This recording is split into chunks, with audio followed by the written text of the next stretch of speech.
Price Lord. நீதிமொழிகள் 24ஆம் அதிகாரம் 26ஆம் வசனம். Proverbs chapter 24 and verse 26. செம்மையான மறுமொழி சொல்லுகிறவன் உதடுகளை முத்தமிடுகிறவனுக்கு சமானம்.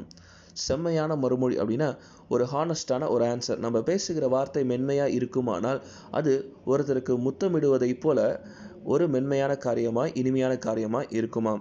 ஆனால் அதே வார்த்தையை நம்ம தவறாய் நம்ம பயன்படுத்துவோம் என்று சொன்னால் அது ஒரு மனிதனை உடைக்கிற ஒரு மிகப்பெரிய ஆயுதமாக மாற்றலாம். நமக்கு அதான் ஒரு திருக்குறள் சொல்லியிருப்பாங்க, தீயினால் சுட்ட புண் உள்ளாரும் ஆறாதை நாவினால் சுட்ட வடு. அப்போது ஒரு தீயினால் சுட்ட புண்ணு கூட அது ஆறி மறைந்துவிடும். ஆனால் ஒரு வார்த்தையால் சுடப்பட்ட மனுஷனுடைய இருதயம் ஒரு நாளும் ஆறவே ஆறாது. உதாரணத்துக்கு திருமணத்திற்கு தயாராக ரெடியாக இருக்கிற ஒரு மாப்பிள்ளைகிட்ட போயிட்டு என்ன உங்கள் டை உங்களுக்கு சூட்டே ஆகலைன்னு ஒரு வார்த்தையை சொல்லுங்களேன், அவருடைய கான்ஃபிடன்ஸ் லெவலை ஒரே செகண்டில் நம்ம உடச்சிடலாம்.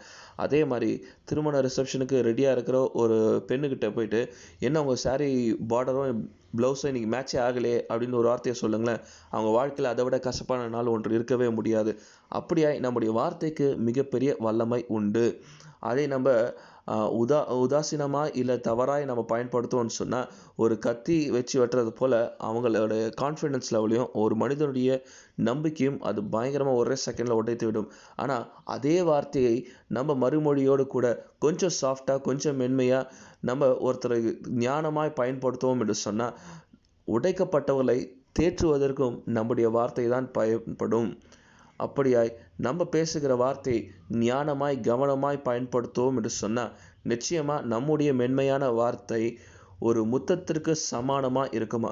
முத்தம் மாத்திரம்தான் கொடுக்குறவங்களுக்கும் இனிமையாக இருக்கும், வாங்குறவங்களுக்கும் இனிமையாக இருக்கும்.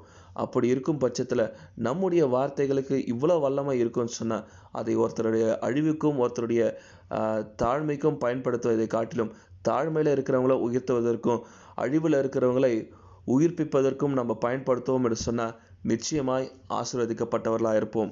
Thank you and God bless you.